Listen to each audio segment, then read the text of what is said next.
Bem-vindo ao Atualiza, o podcast da melhor faculdade de Manaus. Para você que não me conhece, sou o professor Rafael Amoedo, professor do curso de Direito do CIESA, e aqui você vai ficar com a gente sobre saúde, direito, tecnologia e gestão.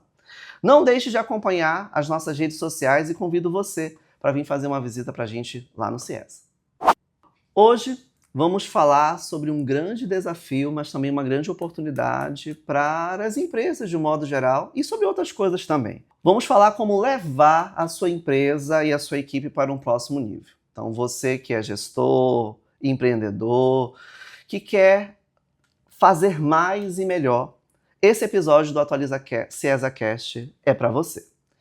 Para nos ajudar nessa nossa tarde, nós vamos receber hoje o professor Ricardo de Taif, que tem um currículo bastante extenso e das muitas coisas é especialista em design, marketing e propaganda pela UFAM. É assim como eu, formado em letras também pela Universidade Federal, e é consultor de empresas e tem uma trajetória sólida ajudando organizações a destravarem seu potencial de crescimento. Professor, muito obrigado. É um prazer conviver e poder trocar esses diálogos com o senhor nessa tarde. Seja muito bem-vindo. Eu agradeço, estou muito feliz pelo convite.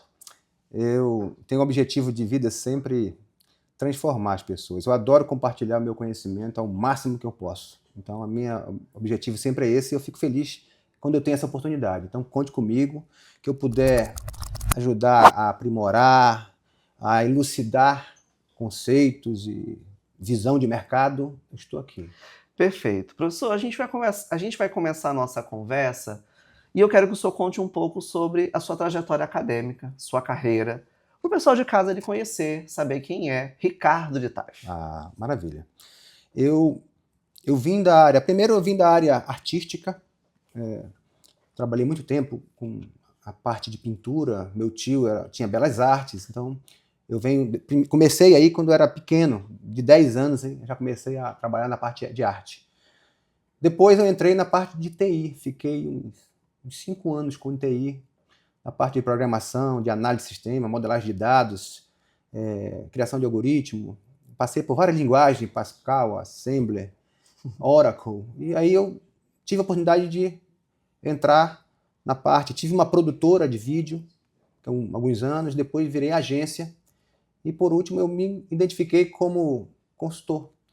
E aí consegui me credenciar no Sebrae, já tenho 10 anos na área de gestão, a gente chama de SGF. Eu sou consultor credenciado SGF Amazonas, mas também atendo outros estados quando há demanda. Também sou credenciado no SGTech, que há 10 anos o Sebrae percebeu esse mercado de tecnologia e já se antecipou, e criando o Sebrae Tech, que é específico de tecnologia, com projetos e tudo mais. E agora, recentemente, eu me credenciei em soluções de mercado. É outro pilar do Sebrae, onde ele visualiza soluções, produtos e coloca no seu portfólio. Então, quando a solução é interessante, ele avalia dentro de um edital e incorpora. Então, para mim é uma grande alegria eu poder contribuir nesses 3 pilares do Sebrae. Mas também faço a consultoria privada em empresas de todos os portes. E tenho o meu método específico que eu criei ao longo do tempo.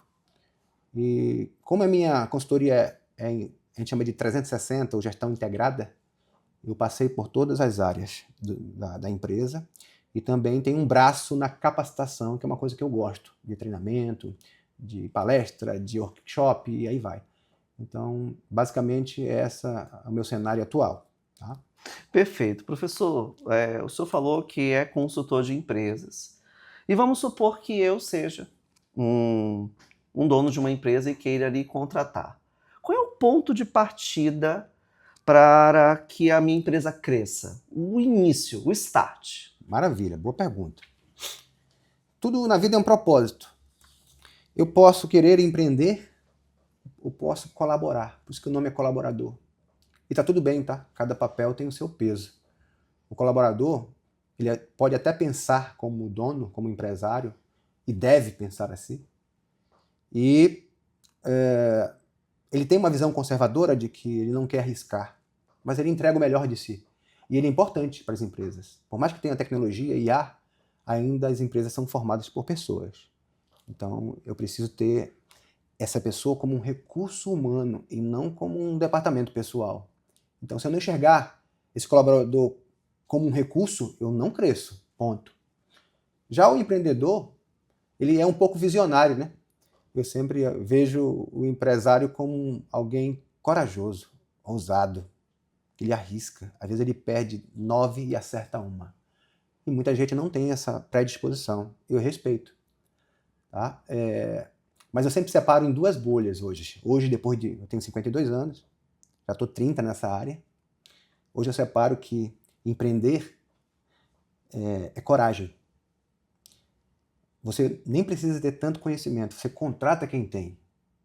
E muitas vezes a pessoa que tem conhecimento ele não tem coragem. Então, essas 2 bolhas ficam flutuando separadas. Se você consegue unir em algum momento uma pessoa que tem visão empreendedora e tem conhecimento, aí você se destaca anos-luz no mercado. Mas não é tão simples encontrar alguém com os 2 perfis. O senhor falou muito de pessoas. Claro. Então, eu entendo que o start para uma empresa são as pessoas que fazem parte do fluxo. Como que eu faço hoje para ter uma equipe engajada? Que uma equipe que não queira ir lá só bater o seu ponto, fazer o seu trabalho, mas que de fato consiga, talvez, aquela história de vestir a camisa da empresa. Perfeito. Toda empresa tem uma questão chamada de missão. Minha missão é essa, minha visão é aquela, meus valores são esse. Mas, em termos de cultura, ela não pratica isso. E isso é que constrói o clima organizacional da empresa. Eu não estou falando de salário só. Eu já vi vários casos onde o cara ganhava 30 mil e não entregava quase nada. Estava infeliz, estava triste, estava desmotivado. Então não é salário. Às vezes é o clima.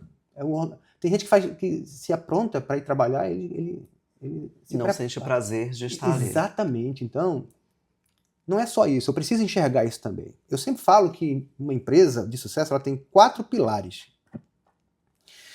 Processo, pessoas, ferramentas e inovação. Por que eu boto processo primeiro? Porque sem processo eu posso contratar o melhor funcionário.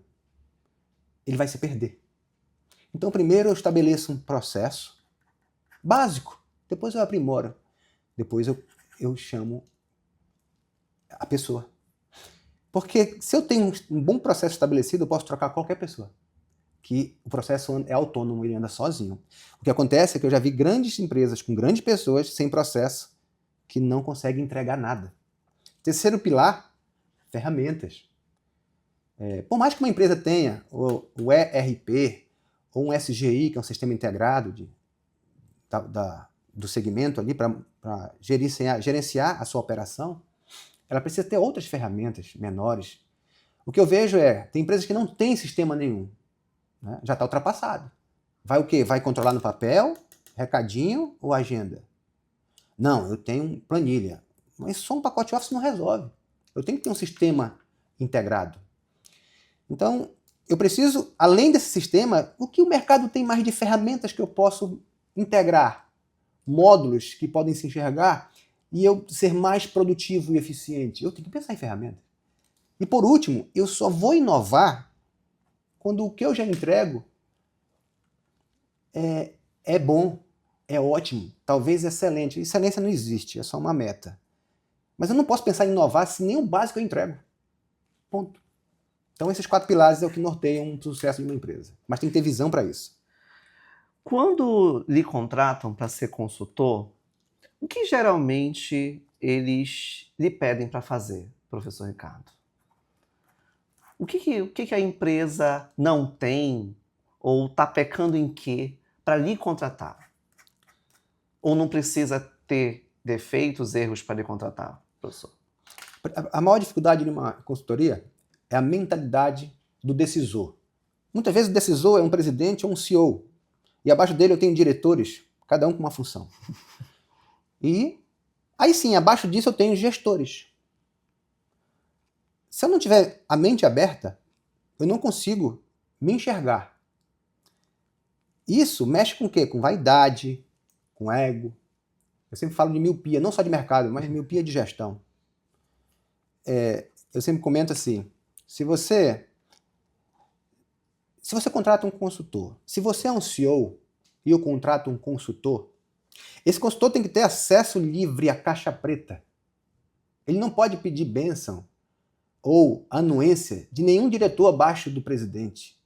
Porque é natural do ser humano ele se incomodar com alguém que está olhando falhas. E o consultor ele olha falhas, ou eu chamo melhor, para não machucar, oportunidades de melhoria. Mas eu tenho que me permitir a enxergar isso. E comemorar que alguém está apontando falhas para mim no meu processo, que eu posso evoluir. Olha essa visão, isso é maturidade. Então a maior resistência é, poxa, tem alguém olhando as minhas falhas, isso me incomoda. A pessoa se sente ameaçada. Então não é uma visão madura.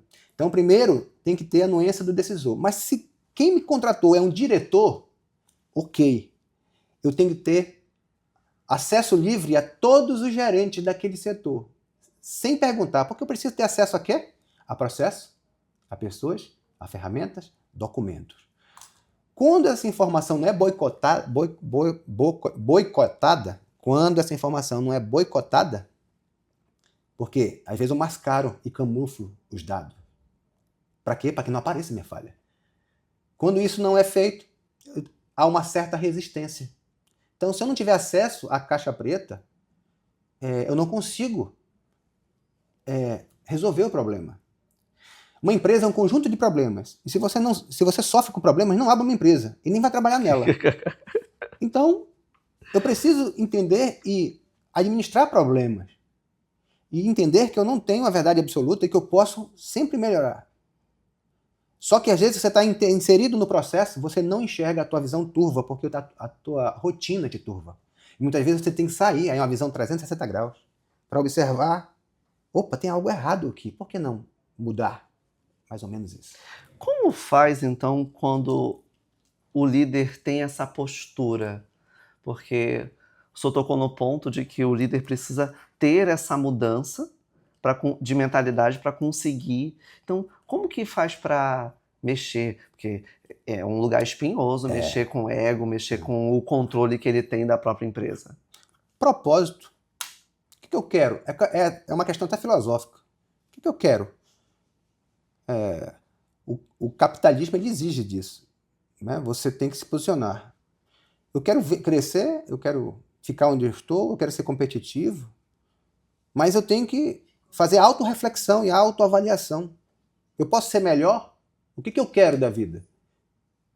Eu quero me tornar maior, mas eu preciso me enxergar as minhas limitações e dizer assim, eu preciso de ajuda. Não é simples, é realmente um campo bem... Já aconteceu de uma consultoria não rolar? Várias vezes. Uma bagagem profissional não se constrói só com sucesso, né? Eu errei muitas vezes, já vi muitos empresários quebrarem. Já lhe mandaram embora? Já. Assim como eu já... Decidi que não queria ficar. Não, várias vezes eu demiti um cliente. Projetos. Já vi projetos de vários portes nascerem morto. Eu tenho um caso, que não vou falar o nome, por questão de ética. Estava dando um prejuízo de 1 milhão por ano. Estava em 3º ano já. Eu digo, pode fechar. 1 milhão é 1 milhão, né? Mas por que ele existiu o projeto? Uma questão política. Então, o que acontece nas empresas? Mais 4 pilares interessantes, ou 3. Muitas vezes, o problema é técnico. Pô, se é técnico, tem uma solução. Para tudo tem um caminho. Para tudo tem uma solução. Às vezes não é a melhor solução, mas existe. Você não quer enxergar? Beleza. Muitas vezes é uma questão cultural. Já está enraizado. Está no DNA daquela empresa. Porque ela é reflexo do dono. Sempre é assim. Ou dos seus diretores. Então, a cultura atrapalha, porque você vem fazendo errado ao longo do tempo e tem oportunidade de melhorar e mudar e não quer. É uma questão de ego. Sim. Tá? Terceiro pilar, às vezes é familiar, tem muita empresa familiar. E aí tem choque de interesse de dentro. Mas o pior mesmo é quando é político. Quando há interesses em níveis hierárquicos. Interesse mesmo, dizer eu preciso aparecer mais que o outro. A ideia de trabalho colaborativo quase não existe, é muito raro. Então eu sempre tenho que pensar assim, eu tenho que fazer o meu melhor e eu ser altruísta em algum momento para ajudar o outro. E torcer para que ele cresça. Eu tenho que ter essa visão, senão eu sou egoísta. Tá? Então, mais ou menos isso. Hoje as empresas têm investido muito em tecnologia. Não dá para caminhar ao contrário, até porque a gente vive na era da inteligência artificial, por exemplo, e aí eu queria lhe ouvir e saber qual é a sua visão, enquanto consultor, quando as empresas perguntam onde investir em tecnologia, e se as empresas já estão dizendo assim, quero apoio para trabalhar com a IA ou não quero trabalhar com a inteligência artificial. Excelente pergunta. A tecnologia está dentro da inovação também. Tecnologia não é só computador, é uma forma nova, uma técnica. Quando você desenvolve uma técnica, eu estou falando de tecnologia, estou mudando a forma de fazer, só que eu estou sendo mais eficiente. Existe uma regra interessante nesse trabalho: produtividade, eficiência e rentabilidade. Toda empresa tem que ser produtiva, produzir bastante. As pessoas rendem um dia, termina o dia, fiz muita coisa hoje, mas eu tenho que fazer bem feito. Eficiência. A empresa tem que ser eficiente e o colaborador tem que ser eficiente. A ponto desse negócio ser rentável e não lucrativo. Muitas vezes o lucro é muito pequenininho, não compensa. Mas é tão alto o lucro que ele é rentável. Aí eu tenho saúde, tanto do negócio quanto financeiro. Então, nesses 3 pilares aqui, de ser produtivo, ser eficiente, existe uma diferença entre o que é ser eficaz e eficiente. Eficaz, nós dois fazemos a mesma coisa bem feita. Nós somos eficazes. Só que você faz mais rápido do que eu, você é eficiente. Ou você usa menos recursos de todas as espécies, inclusive financeiras, do que eu, você é eficiente. O mercado quer pessoas eficientes. Sim. Então, tecnologia. Primeiro, vamos pensar, antes de fazer tecnologia, vamos pensar básico. Vamos fazer básico. Faça o básico bem feito primeiro para pensar em evoluir. Inovação não é no produto. Existem 28 linhas de inovação na cobrança, no marketing, no atendimento. Você inova em vários viés. Tá? Agora, tecnologia. Eu tenho um sistema que me ajuda a ter dados e métricas em tempo real? Tenho. Eu posso buscar ferramentas, aplicativos, para que eu seja mais eficiente? Posso. Eu posso usar equipamentos modernos? Posso. Eu posso usar IA? A IA, ela assusta muita gente ainda, tanto empresários quanto colaboradores. A IA é um caminho sem volta. Assim como aconteceu a Revolução Industrial, depois a gente foi para a internet, Sim. é a IA. A China agora já colocou nas escolas de ensino básico a IA como disciplina obrigatória. A IA. A IA, a generativa, a outra era mais padrões, né? Agora não, essa aqui já pensa. A nova IA já pensa. Então, eu tenho muitas ferramentas de IA. O fato de eu usar um ChatGPT não quer dizer que eu domino a IA. Eu sou um usuário, eu não sou nem desenvolvedor de IA, eu sou um usuário. Só que esse mercado ele cresce todo minuto. Então são muitas ferramentas, muitas soluções de IA. Você não precisa conhecer tudo, mas na tua área, vai numa dessas aí e pergunta, o que eu preciso saber de IA? Tem vários, tem cursos, tem módulos. Você precisa. Essa geração nossa, eu que sou um pouco mais antigo, eu estou me digitalizando. A geração nova já está digitalizada. Ela já nasce com praticamente um celular na mão. Então não tem como fugir a IA. Você tem que fazer a IA trabalhar para você. A IA produz coisas que ainda deixa a desejar. A não ser as mais avançadas. Mas em todos os níveis, do texto a algoritmos, a modelagens, você joga um trabalho da IA, na parte de arte ou técnico, ela traz, mas ainda não traz, você tem que fazer muitos ajustes ainda. Ela te dá aquele braçal, você agiliza, cálculos, mas você tem que pensar, no meu segmento, no meu mercado, como é que eu posso usar a IA? Eu tenho que explorar isso, senão eu estou um passo atrás. Como hoje a inteligência artificial tem auxiliado no fluxo das empresas?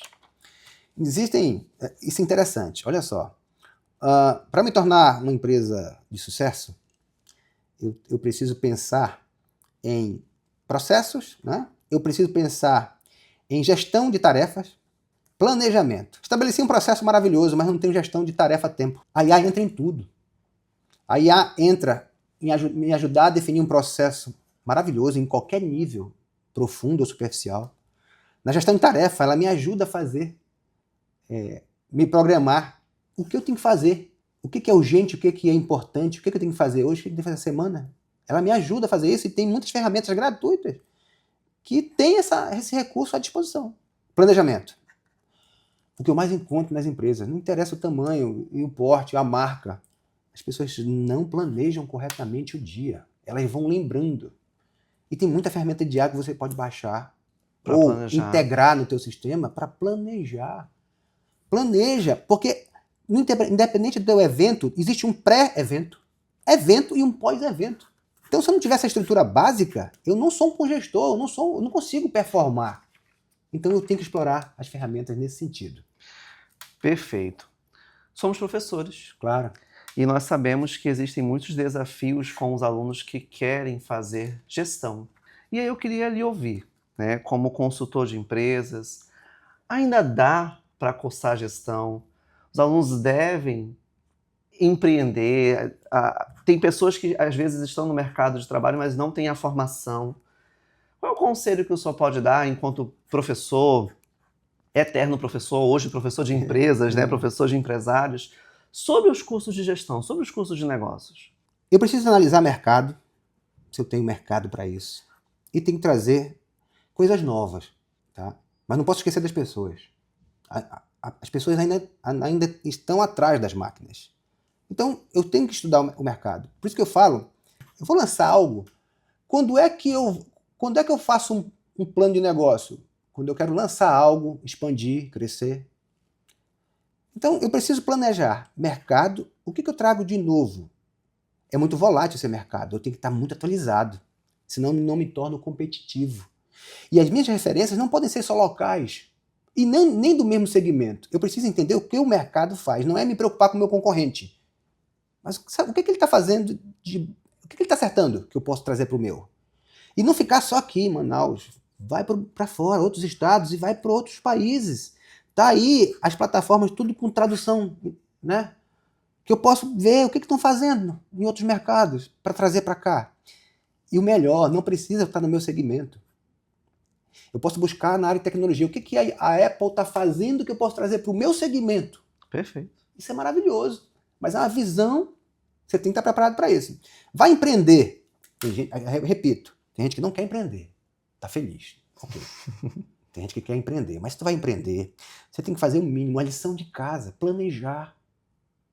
Constrói um canvas. O próprio Sebrae tem um canvas maravilhoso que você vai construindo para fazer um teste, um piloto. Tem gente com ideias maravilhosas. Tem até um diagrama chamado Árvore dos Problemas. É nele que nascem as soluções. Pega essa árvore, vai na internet e escreve lá, Árvore dos Problemas. Ninguém vende um produto ou serviço. Não existe isso. Ninguém vende. Você oferece uma solução. Essa solução tem no mercado. Tem. Só que, coincidentemente, a melhor solução é a sua. Então, enquanto eu não vender soluções, por isso que mudou o nome, eu não sou mais vendedor, eu sou consultor de vendas, porque eu tenho que orientar a venda. O vendedor, ele só quer bater meta. O consultor não, ele está preocupado com investimento. Ele ensina o cliente a comprar. Ele não sabe comprar. Existe até uma técnica que eu tenho que inconsciente e consciente. A compra inconsciente. Até porque toda compra é inconsciente. A minha campanha de marketing tem que ser inconsciente. Eu falo com o meu subconsciente. Esse cara comprou sem pensar, mas a compra é essa. Então, inconsciente, depois consciente. É quando eu ensino ele a comprar. Ele não sabe. Aí quando ele entende que existe um problema, ele não enxerga um problema. O cliente não enxerga um problema. Eu tenho que mostrar para ele, você tem um problema, você sabia? Por quê? Por causa disso, disso, disso. É verdade, eu não sabia. Então tá aqui a solução. Tá? E aí é interessante porque toda a sua fala, Ricardo, gira em torno de precisamos ensinar a vender, ensinar a comprar. Perfeito. E aí eu quero compartilhar, né, uma novidade do CIESA para os próximos semestres. Fiquem atentos aí, ó. Que é a volta dos cursos de gestão. Top. Então, você que quer cursar administração, ciências contábeis, gestão comercial, gestão financeira, nós estamos de portas abertas para recebê-los nos procure, faça uma visita. O CIESA hoje ele mudou de localidade, mudou de endereço, está lá na Joaquim Nabuco. Então, estamos dispostos a recebê-los. Então, é uma grande novidade, assim como os cursos de saúde já no próximo semestre, junto ao direito, junto à tecnologia. Então, muito em breve nós teremos sim os cursos de gestão e eu convido você que, assim como o Ricardo, quer, né, entrar para essa seara da gestão das empresas, a vir estudar conosco, porque ele falou de solução e a minha solução para você é o CIESA. Excelente. Ricardo, a gente tem um tempo curto agora para nós encerrarmos, mas eu quero que você deixe o seu recado, não só para os empresários, mas também aos alunos, àqueles que desejam fazer esse curso, de um modo geral, mas eu aprendi muito nessa tarde. Seu Obrigado. recado final. Empreender é você trabalhar 80 horas para si, para não trabalhar 40 para os outros. Mas cada gota do seu suor é para você mesmo. Então, se você tem essa chama de dentro de ver soluções nos problemas, vai em frente, encara o desafio. É assim que nascem as startups, né? O Uber nasceu assim e vai embora. Agora, você tem que saber se promover. Então, com certeza o CIESA vai oferecer um curso onde vai ter um módulo de pitch campeão, pitch matador, é o pitch elevator, onde você tem que vender o seu peixe em 1 minuto. Então você tem que saber, não adianta ser bom se você não sabe se promover. Então você tem que saber fazer uma defesa top. Maior daqueles viados americanos, né? Exatamente. Para vender a tua ideia, tá? Então, com certeza o CIESA vai trazer algo maravilhoso aí para o mercado. Fiquem atentos. Não tenham medo. Muitas vezes um jovem tem uma solução maravilhosa. Ele só precisa de um investidor anjo para acreditar nele. E de repente o mercado é agraciado com um grande produto. Tá?